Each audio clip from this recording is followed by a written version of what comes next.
Hello, thank you for visiting the Management Channel and particularly the Team Dynamics section. In this particular topic, we're going to talk about team conflict. Conflict is contradictory. It's both good and bad, and I'll show you why.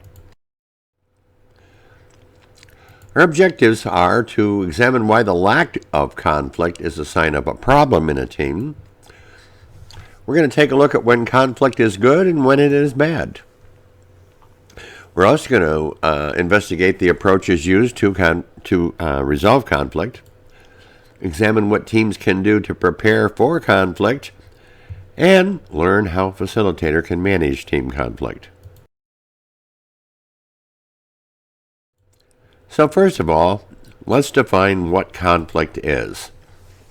It's a matter or individuals or groups having different perspectives on a matter.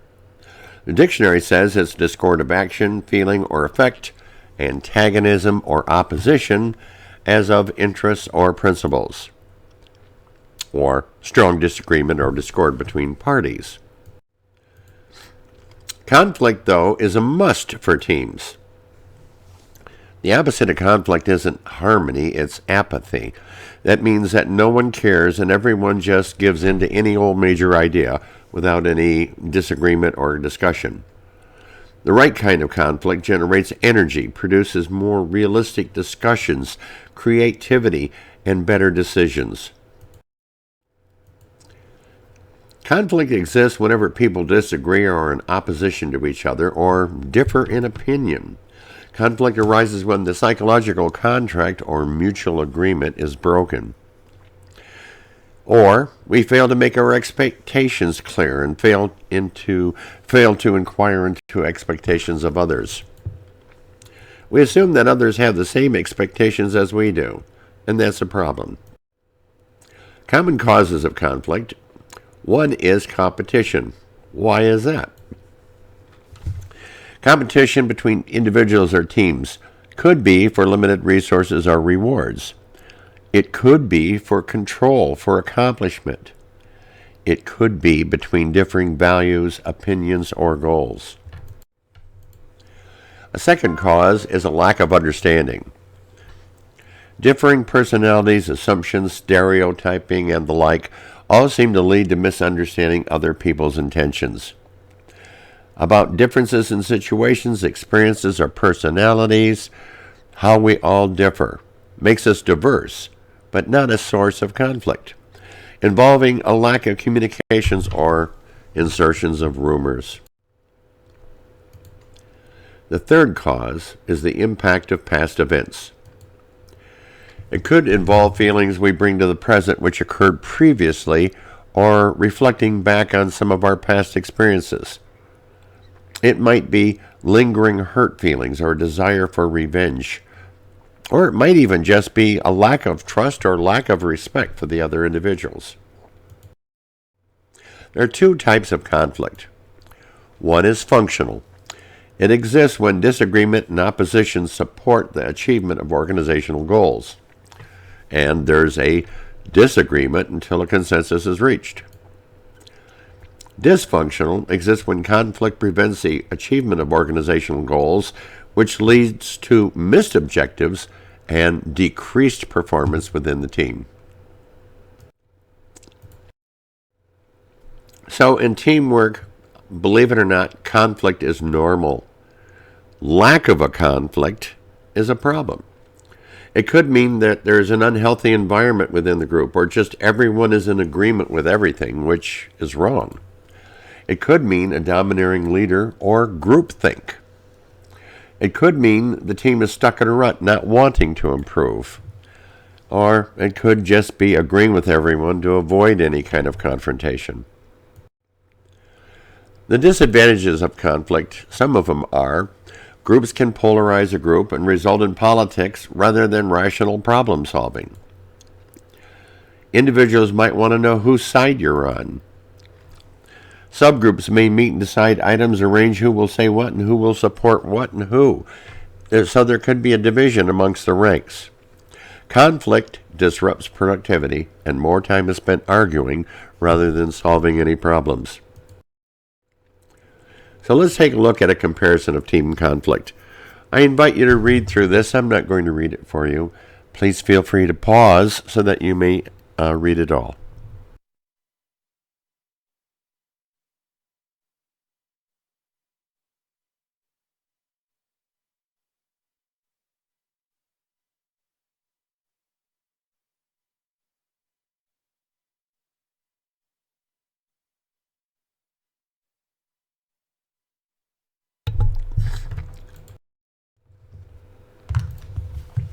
Some of the sources of conflict could be a relationship-centered dispute stemming from what has transpired between two or more people. It often deteriorates into name-calling sessions, which is bad. Sometimes it's outside of the scope of the manager to mediate because it may be outside the group. Task-centered disputes, however, are debates over competing ideas, proposals, ideas, or resources, and this can be good conflict. So, as you can see, the approaches to conflict, in avoiding it, you lose, I lose. If we're competing, I win, but you lose. In compromising, I win some, you win some. It's kind of a win-win. Collaborating is the best. I win and you win. But accommodating is you win and I lose. So there's different levels of cooperativeness. First one is avoiding. If the issue is minor and need for harmonious relationships is really high, it might be best to ignore comments made by offending party and encourage others to do the same.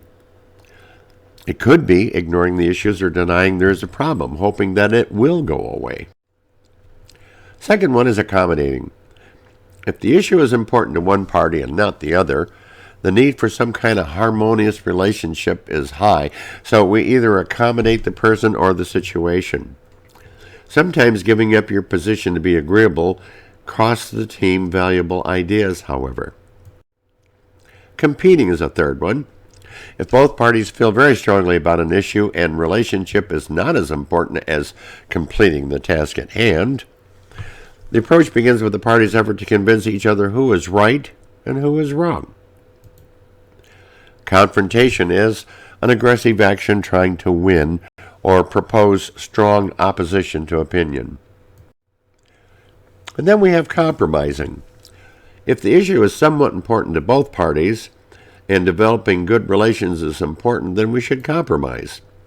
A win-win situation where each give in to balance the decision. The compromise actually helps both parties feel that they've gained something and no one really loses. It also encourages the idea that, yeah, we can work together. The fifth one is collaborating. If issues are very important and development of good relations is also important, then you should use the win-win approach. Each side gives concessions to each other to accommodate each other. Thus, each member feels as though they have gained and no one really loses. So for conflict negotiation, collaboration, and mediation, negotiation is a process in which two or more parties in conflict attempt to come to an agreement. Collaboration is the parties working together to solve a problem. Mediation, though, is using a neutral or third party to help the parties resolve a conflict. As a manager, you will sometimes have to mediate between conflicting employees. The important question is whether an issue is truly negotiable or not. If it's not, is there a suitable alternative item to negotiate, something that can be resolved? If there's no way to create added value for yourself, you really should not be negotiating. Outcomes of an ideal negotiation are all parties believe they have made a good deal, the relationship is maintained or even improved, and each negotiator's constituents are satisfied with the agreement. In an integrative win-win negotiation, the focus is on cooperative problem resolution. Treat conflict as being separate from the relationship and that we're working together to seek a solution to the conflict that is mutually acceptable to all parties. Here are some win-win negotiation tactics. Take a moment to read. Pause if you need to.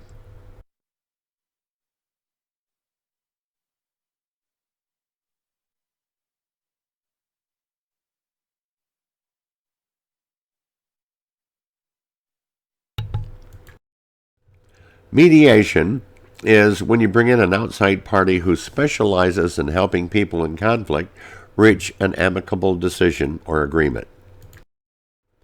The process basically is you bring conflicting parties together and help them resolve conflict by coaching them.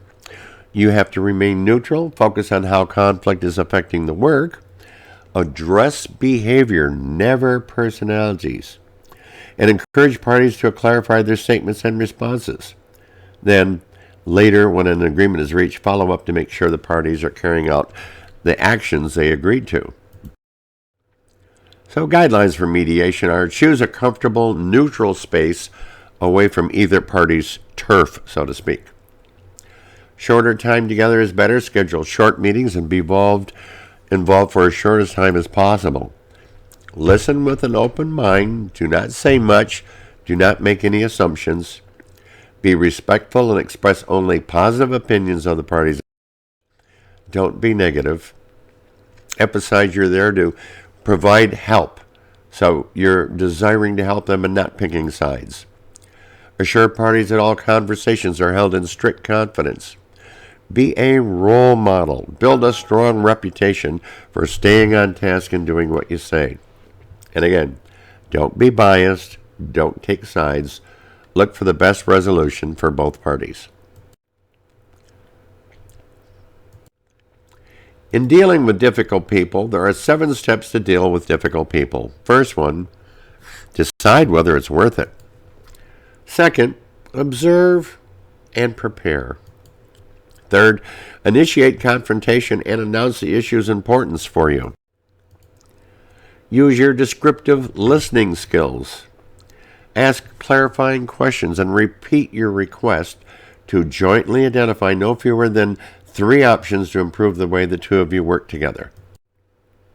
Do not chastise, do not badger anyone, and if all else fails, state your goals and willingness to negotiate how they will be attained. Roles and responsibilities in dispute. The facilitator clarifies the purpose and procedure for discussion.